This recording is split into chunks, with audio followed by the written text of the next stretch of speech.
Na wanasema kwamba samaki nyama, nyama asiyekuwa na mkia. Naongea na mwana mtoto kasha nirukia. Utanitozaje nauli ili hali chombo sijakiingia. Nitakupaja asante na habari hujazifuatilia. Hujambo na karibu ndugu penzi msikilizaji wa Radio 47 ikiwa imetimu saa 3 na dakika 44. Jina langu ni Mzammil bin Rashid, kijana katavu asiyekuwa na ubwete. Chama cha PNU kimesisitiza ya kwamba hakitajiunga na serikali, huku mjadala mkubwa ukiibuka ni nani atapeperusha bendera ya urais wa chama hicho katika uchaguzi mkuu wa mwaka 2027. Wakiongozwa na kinara wa chama hicho Bwana Peter Munya, alieleza kwamba chama hicho kitamtangaza mgombea urais atakayeshindana na Rais William Ruto muda mwafaka ukifika.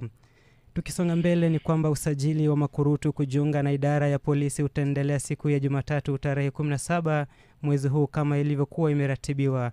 Hii ni baada ya mahakama kuu kutupilia mbali amri ambayo awali ilizuia uajiri wa polisi wapatao 10,000. Jaji Bahati Wamuye amesitisha amri hiyo baada ya huduma ya polisi kuwasilisha ombi la dharura ili kurahisisha shughuli hiyo kuendelea. Na katika taarifa za kimataifa ni kwamba Rais wa Tanzania Samia Suluhu Hassan alitangaza msamaha kwa vijana waliokamatwa kwenye maandamano. Akizungumza hapo jana wakati wa kufungua bunge, Rais Samia alisema vijana hao baadhi yao walifuata umati na hivyo waachiliwe kwa utaratibu na kurejeshwa kwa familia zao.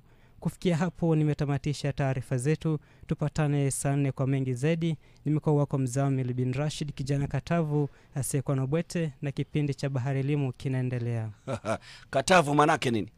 Yaani uzembe. Una uzembe na ubwete na ule ushupavu.